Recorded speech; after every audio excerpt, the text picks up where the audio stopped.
Propenomix people, and welcome to the supplement from the 4th of February 2024, and this one I've called Table Mountain.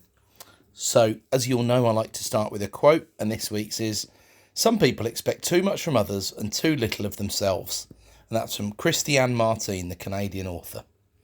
So before I begin, Rod Turner and I ran a property business workshop last week in London. We covered a wide range of topics, all the way from what a great investment looks like, to how to operate more than one company, why you would do that, how you might structure it, all the way down to a whole host of productivity hacks and general January fitness activities for your businesses. We enjoyed it, got some great feedback, and met some great people too. We're going to run another one with fresh content, including due diligence, both on business partners and with a view to lending money, joint ventures, mergers and acquisitions, and some accompanying case studies on some easy and more complex deals that we've done. The tickets for the next one are online. You can find them by searching Adam G. Lawrence Property Business Workshop. The date for that one is Wednesday the 24th of April, and there's a discount for the early birds, so don't be shy. It's hard not to get tunnel vision in a week where there's a Bank of England Monetary Policy Committee meeting, and there's a decent slice on what the bank said and did, and also what they didn't say and do later in this week's efforts. But as a starter, or for 10, I'm going to talk about mortgage approvals and lending, the money supply, the nationwide house price index, and, you guessed it, the bond and swap yields. So mortgage approvals first of all, with consumer credit wrapped in. Consumers were less credit hungry than expected in December.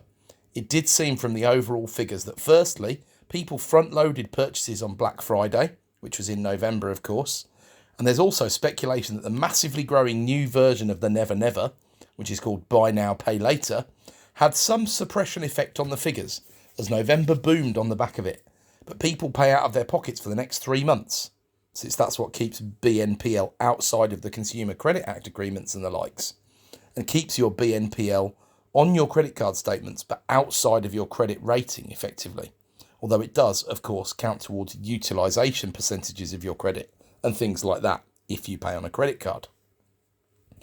Also, perhaps in real time, and the figures lag a lot, so I have to speculate, people are still saving, expecting the worst, bearing the scars of the pandemic, or making that classic mistake of listening too closely to the mainstream media. Consumers can't be berated for saving, though. And indeed, had they chosen to save more, rather than consume more post-pandemic, the inflation situation wouldn't have been as bad as it was. Mortgage approvals for December 23 were up on November's numbers, but didn't hit the forecasted numbers. I was a little less bullish than the forecasters here. We've had low numbers ever since credit has been particularly expensive, but the forecasters seem to have forgotten just how high rates were as recently as December. The decent cuts, including lows that crossed the psychological threshold of 4% in the owner-occupier market, only happened in the first week of January. Next month's numbers I expect to be ahead of consensus, although it isn't like there's a sudden rush into buy-to-let, just an improvement on the previous cost of borrowing. The again psychological target of 50k was breached. That's in terms of numbers of mortgage approvals. But it missed the consensus forecast by about 4% or so. 50k is a great number at the moment, but in a normal time, in a functioning market, you'd expect more like 65k.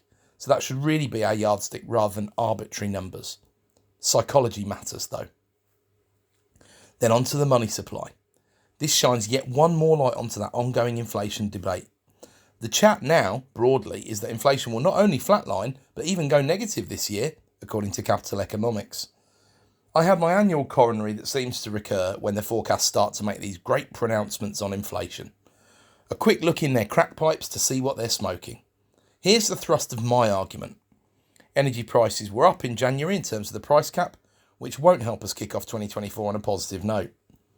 Ongoing oil wobbles that are seeing breakouts to the upside, although currently under control, things are ever hotter in the Middle East from an international perspective. Rerouting of ships, not a huge part of CPI, but not a help either. It changes expectations to the upside. Wages, and wages. The insane premium above where inflation is likely to be in April, surely calculated way back when to simply buy some votes, is seriously risky business. Remember, 9.8% minimum wage rise is coming. The secular COVID hangover. Team Transitory surely aren't stupid enough to believe they can claim it was all transitory inflation and just took a bit longer than expected to work through the system. Surely. Services inflation, remember that's 47% of CPI, still at 6.4%. And then core inflation still at 5.1% and still over 3% if you annualise the last 6 months' figures. Demand is still relatively healthy in the economy. And then if you cross the Rubicon to the other school of economics, I went to the economic school of hard knocks, not a converted Keynesian or a monetarist by any means. The money supply. So, the money supply had been nicely falling in a trend that looked to be coming back to something like the longer term trend line, which would have placated the monetarists in terms of inflation. Remember, they think that the money supply is nearly the solely responsible thing for inflation because their argument is you put more money into the system, that money goes around until it tries to find a home at a very simple level. Now, there's been a recent resurgence in the money supply. We're only 2 months into this resurgence, but before that we'd had a fairly orderly downward trend in the money supply, which absolutely was too high, for 13 months on the spin. December's reversal is significant and of course makes no headlines. There's an argument that October and November were the false numbers in this sequence when you look at the graph. I've included that as today's image. And that would be fine. However, the resultant drop in inflation, which is massive in both of those months, would then surely be a potential victim of exactly that false flag mentality. Surely. If that's the case, the real world outcome is that real CPI could easily be well above 4%, perhaps closer to 5%. And just like 2023, it might not calm down as quickly as everyone is expecting. So what would the outcomes be if that's correct? The hawks on the Bank of England Monetary Policy Committee continue to vote upwards. More on this later. And it takes longer for rates to come down. There's a strong argument that at the meeting where the vote was 5-4 to hold the rates versus cut the rates, that was September 2023, that we should have gone up then to 5.5%, taken our medicine, and then the cuts could have come quicker. However, the backlash there would be business insolvencies are up big. That's what the media's been telling us. However, this is a typical base effect scenario and also cherry picking of a world-class order. Company insolvencies are up and about 33% on the immediate pre-lockdown market. Comparisons to 2022, 2021 and 2020 are basically useless. Individual insolvencies, however, are down about 20% on pre-lockdown figures. Bankruptcies are less than half of what they were. The truth, as always, is not what is projected. The doves, and perhaps those who got fat on a low interest rate, have a vested interest in talking down the interest rate as quickly as possible. You might think I would be in that camp, and by rights I probably should be. But remember, I'm a weirdo. I can take myself and my personal interests out of this situation and talk about what I think is right and what needs to happen with the economy. At the moment, the interest rate needs to stay where it is. I feel that very strongly. And we should have gone to 5.5 in September 23. And we should have made more effort from 2014 onwards to raise rates a small amount in a very orderly fashion. I await the analysis that holds Mark Carney's feet to the fire because the outcome of the interest rate movements simply hasn't been the meltdown that everyone predicted, had we tried that at the time. Every day that goes on sees the soft landing scenario where we return to normality, whatever that's supposed to look like anyway, without major fallout, creeping forward in probability. It still sounds idealistic to me, but the reality is that society is coping with all of this in the now, and aside from the spectre of austerity as promised in the 2022 recovery Jeremy Hunt budget, coming to a town near you after the next election, we aren't in anywhere near as bad shape as the doomsayers would like to make out. The M2 money supply, my preferred metric of the 5 or more that there are, was up 0.75% on the previous month. Perhaps that looks small in the scheme of things, but the expectations were a smaller rise, and the focus is on M4, which only moved up 0.5% compared to the 0.2% expected. That might sound like a fuss about nothing, but we are, as usual, talking in the billions of pounds here, and also trying to see what everyone else seems to be missing. So, on to Nationwide and their house price index. Always first to the party, as you know, to grab those headlines at the end of the month and the start of the new one. Another big upside surprise, as they measured prices moving up 0.7% month on month. No idea why this was a surprise. As said before, they used real-time data from their own internal figures and must have expected a massive surge in mortgage approvals since they led the best buy tables for most of the month. But of course, they are not the consensus forecast, they're just one of the forecasters. The 0.7% was against a backdrop of a 0.1% forecast increase, so a considerable miss to the upside, and the annual figure of minus 0.2%, according to them, is far nicer to see than the consensus forecast of minus 0.9. We aren't far off from year-on-year increases again according to Nationwide, although whilst inflation rages on, real terms price cuts are nowhere near done yet for the housing market, if I'm right about inflation. That draws us towards the end of the macro analysis, save our old friend, the bond and swap rates on the 5-year arrangements. We opened the week at 3.75% yield on the 5-year gilt and closed it at 3.79%. On the face of it, uneventful, but hold on. The rates tried to force lower considerably after the Bank of England meeting, which was unexpected. The bounce then seemed to come the day after, even though the tensions are mounting in the Middle East. Again, rates not moving as expected. This stuff can be hard to understand and even harder to predict. I definitely stick to the longer term viewpoints here, and whilst I check the rates more than I should, I do tend to let it wash over me. We're basically still smack bang in the middle of my predicted range, and that's that.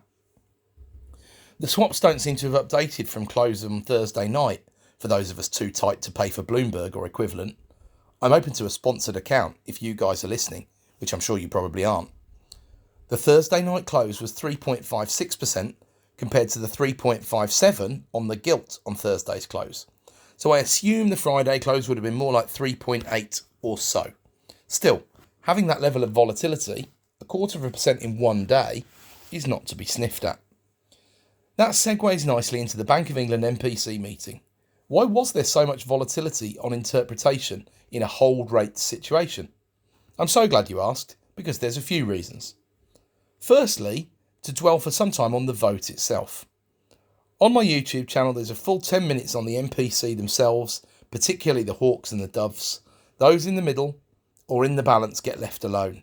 Getting down to brass tacks, I've said for a couple of months now that we can't see a cut in base rates before we get that meeting where everyone agrees that rates should be held, or most vote to hold and one or two maybe vote to cut, which might be a more likely scenario given last week's vote.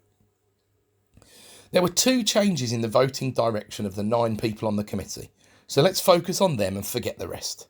Both are externals. There are 4 externals on the MPC and 5 who work for the bank, comprising the governor, 3 deputy governors of different areas and the chief economist. It was 2 of the externals who changed their positions this month. The first was Dr. Swati Dhingra. Dr. D lost her partner in crime, Silvana Tenreiro, when Tenreiro's term expired last year, and she was replaced by Megan Green. Dhingra is a notorious dove, one who believes that rates should be lower, as a rule, rather than higher, and is usually in favour of cutting in order to fuel economic expansion. Her defection from hold to cut is no surprise at all. There is, after all, an argument for a cut in terms of the trends in inflation in recent months on the face of them, and also on the basis of the anecdotal evidence, which will come to pass at some point this year in the job market in terms of hiring freezes, continued falling vacancies and profit warnings from large recruiters. If Tenreiro was still on the committee, I'd have expected her to vote cut here too, but she isn't. The other change was Megan Green, Tenreiro's replacement external committee member. Green voted upwards to 5.5% last time, but to hold at 5.25 this time around. Without knowing too much more, insanely wonderful CV, but of course all the externals do, I can already identify with Ms. Green as closest to my own positions. Hold here was the right call. Raise is just too hawkish and is not necessary and would have too many wider implications. So with that inside knowledge and the first downvote in some time, even if it was a very predictable one, we'll now take a look at the minutes of the meeting in some more detail. I've done a line by line on the exec summary. When these tend to run into the entire meeting minutes, let alone the entire MPC report, they just get too long, I know. Let's capture the bank's viewpoint of the most important parts of it all, and I've commented as I've gone along. So for those listening, I've changed my intonation when I'm reading the bank's part, and hopefully you'll be able to work out which is the Bank of England and which is me. The Bank of England's Monetary Policy Committee, MPC, sets monetary policy to meet the 2% inflation target, and in a way that helps sustain growth and employment. Yep, that's their job. At its meeting ending on 31st of January 2024, the MPC voted by a majority of 6-3 to maintain bank rate at 5.25%. 2 members preferred to increase bank rate by 0.25 percentage points to 5.5%. 1 member preferred to reduce bank rate by 0.25 percentage points to 5%. This three-way split isn't ideal. This is the second three-way split in a couple of years.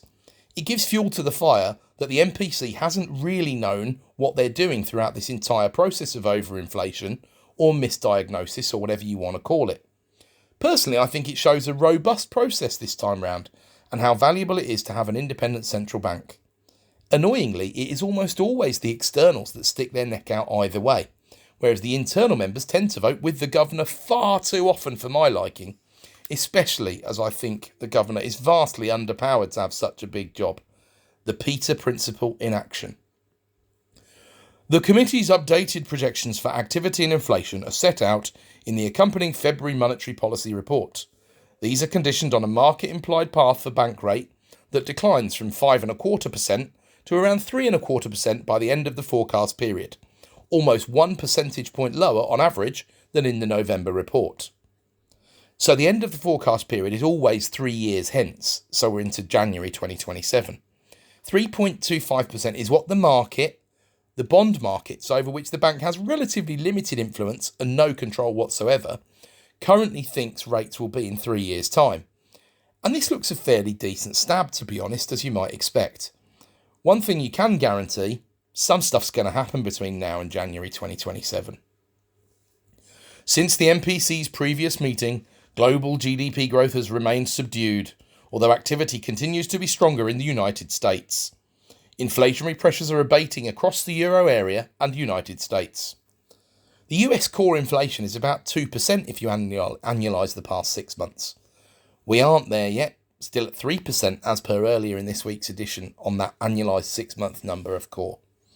Both the US and the Eurozone historically have lower inflation than the UK anyway, even with all else being equal. Wholesale energy prices have fallen significantly. Material risks remain from developments in the Middle East and from disruption to shipping through the Red Sea. Following recent weakness, GDP growth is expected to pick up gradually during the forecast period, in large part reflecting a waning drag on the rate of growth from past increases in bank rate. Now this makes sense. The change now is no longer a change, it's a hold for the past 4 months. After 6 months that effect is even lower and continues to decay, like a half-life of a radioactive substance, for the next couple of years. Rates will be changing before that though, of course. Business surveys are consistent with an improving outlook for activity in the near term. The labour market has continued to ease but remains tight by historical standards. In the February report projections, the continuing relative weakness of demand, despite subdued supply growth by historical standards, leads a margin of economic slack to emerge during the first half of the forecast period. Unemployment is expected to rise somewhat further. It is hard to find anyone who disagrees with the fact that unemployment will rise. However, it's always worth putting into context. Anything below 6% was historically considered fantastic, and below 5%, let alone below 4.5%, is very tight indeed for the labour market. This leads to lower productivity and/or higher immigration. 12-month CPI inflation fell to 4.0% in December 2023, below expectations in the November report. This downside news has been broad-based, reflecting lower fuel, core goods and services price inflation. Although still elevated, wage growth has eased across a number of measures and is projected to decline further in coming quarters. This feels more than a little understated. Wage growth has eased a bit but is still stubbornly high, with the April rises in benefits and national minimum wage already enshrined and benchmarking rises all around and about. I'm not on board with this forecast being much more than just drawing a line based on a trend for the past 6 months. I think we should be doing better than that. CPI inflation is projected to fall temporarily to the 2% target in 2024 Q2, before increasing again in Q3 and Q4. This is because the base effects of the worst part of the inflationary cycle drop off until April has come and gone. And then, of course, the April wage rises will percolate through into spending/consumption and drive inflation forward again, if my predictions are correct. This profile of inflation over the second half of the year is accounted for by developments in the direct energy price contribution to 12-month inflation, which becomes less negative. So basically, energy went up a lot and it's come back down a lot, but not quite to where it was. So the downside of that cycle has now happened and been factored in. And the likely path now is upwards again, but slowly. Perhaps not in 2024, but in the medium term. In the MPC's latest most likely or modal projection, conditioned on the lower market implied path for bank rate, CPI inflation is around 2.75% by the end of this year. So the bank are on the bus that it takes time for inflation to come down. Finally. I wouldn't be surprised if CPI was 3 to 3.5 by the end of this year personally. Murphy's Law suggests that now inflation will drop significantly and do what capital economics are saying instead. But it's only Murphy that I've seen agree with capital economics so far, not anyone else. It then remains above target over nearly all of the remainder of the forecast period. It's an incredible little sentence really when you think about it. Basically, the bank is saying that inflation will be above 2% for most of the next 3 years. And this is okay because at the end of the forecast period, it is back down to 2%. I'm in agreement with this as a rule because any intelligent government, really, will want inflation in that 2 to 3% range, if not 3 to 4% range, simply to eat that fiscal drag and up those tax revenues using the frozen thresholds for income tax and nearly everything else.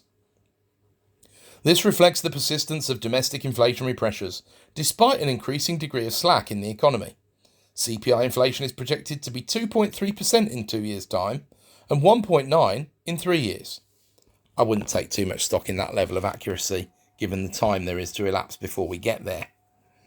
The committee judges that the risks around its modal CPI inflation projection are skewed to the upside over the first half of the forecast period, stemming from geopolitical factors. In plain English, more war that we are anywhere near involved in or affected by will put prices up more, not down more. It now judges that the risks from domestic price and wage pressures are more evenly balanced, meaning that unlike in previous forecasts, there is no difference between the MPC's modal and mean projections at the 2 and 3 year horizons.